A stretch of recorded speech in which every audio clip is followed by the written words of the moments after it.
പയറിൻ്റെ ഇല ഉപ്പേരി എല്ലാവരും കഴിച്ചിട്ടുണ്ടോയെന്നറിയില്ല. അപ്പോൾ നമ്മുടെ കർക്കിടക മാസമൊക്കെ കേരളത്തിൽ ഭയങ്കര ഫേമസ് ആണ്. എല്ലാവരും പയറിൻ്റെ ഇല 10 ഇല കഴിക്കണം എന്നൊക്കെ പറയും. അപ്പോൾ എനിക്ക് എന്തായാലും കുറച്ച് പയറിൻ്റെ ഇല കിട്ടിയിട്ടുണ്ട്. അപ്പോൾ അതിൻ്റെ തോരൻ ഉണ്ടാക്കണ കാണിച്ചു തരാം. അപ്പോൾ പയറിൻ്റെ ഇല ഇങ്ങനെ ഉണ്ടാവുക കേട്ടോ, 3 ഇങ്ങനെ ഇതിങ്ങനെയാണ് എടുക്കേണ്ടത്. അപ്പോൾ പാടങ്ങളിലൊക്കെ കാണും. അപ്പോൾ പയറിൻ്റെ ഇലേനെ ഞാൻ ചെറുതായിട്ട് മുറിച്ചിട്ട് തോരൻ ഉണ്ടാക്കണതാണ് കാണിച്ചു തരാം കേട്ടോ, എങ്ങനെയാണെന്നുള്ളത്. ഇപ്പോൾ പയറിൻ്റെ ഇല ഞാനിങ്ങനെ പൊടിയായിട്ട് മുറിച്ചിട്ടുണ്ട്, ചെറുതായിട്ട് അരിഞ്ഞു കൂട്ടിയിട്ടുണ്ട്. ഇനി അതിലേക്ക് എന്തൊക്കെയാണ് വേണ്ടത് വെച്ചാൽ ഉഴുന്നുപരിപ്പ്, മഞ്ഞൾപ്പൊടി, വെളിച്ചെണ്ണ, ഉപ്പ്. ഇത് ചതച്ച് ചേർക്കാനാണ്. ഒരു പച്ചമുളകും കുറച്ച് നാളികേരവും കരിവേപ്പിലയും കൂടെ നാളികേരം ചതച്ച് ചേർക്കാനുള്ളതാണ്. ഇതാണ് കൂട്ടുള്ളത് കേട്ടോ. തോരന് ഇത്രേ വേണ്ടൂ, കടുക് വേണ്ട, വേറെ ഒന്നും വേണ്ട. അപ്പോൾ ഇത് സിമ്പിളായിട്ടുള്ളൊരു തോരനാണ്, ഹെൽത്തിയാണ്. ഇനി എങ്ങനെ ഉണ്ടാക്കണമെന്ന് കാണിക്കാം കേട്ടോ. ഒരു വലിയ ഉള്ളിയും കൂടെ അരിഞ്ഞ് ചേർക്കാനുണ്ട് കേട്ടോ.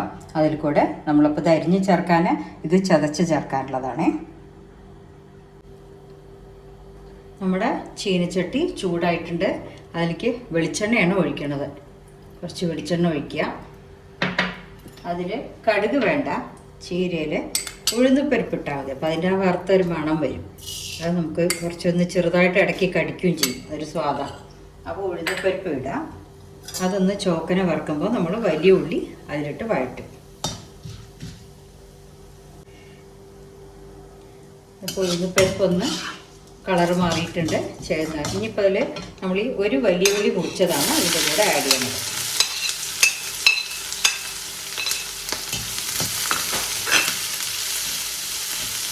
അതൊന്ന് ഇളം ചുവപ്പ് കളറാണ്.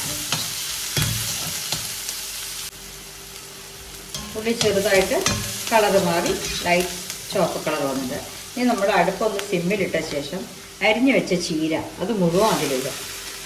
മുഴുവനിടുക. വെള്ളം ഒഴിക്കേണ്ട, ചീരയിൽ വെള്ളം ഉണ്ടാവും, നോക്കിയിട്ട് മതി, വെള്ളം ഒഴിക്കേണ്ട ആവശ്യമില്ല. അടച്ച് വെച്ച് വേവിക്കുക. ഇപ്പോൾ ആ ചീരയിലേക്ക് കുറച്ച് മഞ്ഞൾപ്പൊടി, ഇത്തിരി ഉപ്പ്,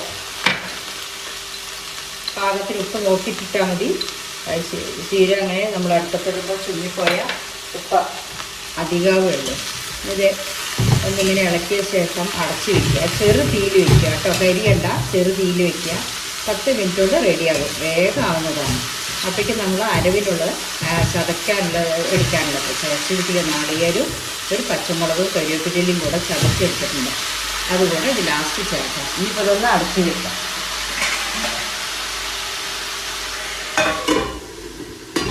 സിമ്മിലിട്ടാൽ മതി കേട്ടോ. ഇപ്പം നമ്മുടെ പയറിൻ്റെ ഇലയൊക്കെ കണ്ട് ചെറുതായി അങ്ങോട്ട് ചുങ്ങിപ്പോയി. ഞാൻ വെള്ളമൊക്കെ വറ്റണം. ഒന്ന് വറ്റിക്കഴിഞ്ഞാൽ നാളികേരും പച്ചമുളകും കരിവേപ്പിലയും ചതച്ചിട്ടിട്ടുണ്ട്. ഈ സമയത്ത് നിങ്ങൾ ഉപ്പ് നോക്കിക്കോളൂ കേട്ടോ. ഉപ്പ് നോക്കിയിട്ട് വേണമെങ്കിൽ ആഡ് ചെയ്യുക. എരിവ് നമ്മൾ വേറെ ഒന്നും ചേർത്തിട്ടില്ല. ഈ പച്ചമുളക് ഒന്ന് ചതച്ച് കൂട്ടേണ്ട, അതാണ് അതിൻ്റെ എരിവ്. ഇപ്പോൾ മുരിങ്ങയുടെ ഇല ഉപ്പേരി റെഡിയായിട്ടുണ്ട്. ഇനിയിപ്പോൾ പയറിൻ്റെ ഇല ഉപ്പേരി റെഡി ആയിട്ടുണ്ട്. ഇനിയിപ്പോൾ നാളികേരം ചതച്ചത് കേട്ടോ, ഉള്ളിയും കൂടി കരിവേപ്പിലയും കൂടെ ചതച്ചതിട്ടിട്ട് പിന്നെ ഒന്ന് ജസ്റ്റ് ഒന്ന് വഴറ്റിയാൽ മതി. അല്ലാണ്ട് അതിലിരുന്ന് വേവണമെന്നില്ല, അല്ലെങ്കിൽ ആ മണമൊക്കെ പോകും. അതിൻ്റെ എല്ലാത്തിനും അതിൻ്റേതായിട്ടുള്ള ടേസ്റ്റും മണവും വേണമല്ലോ.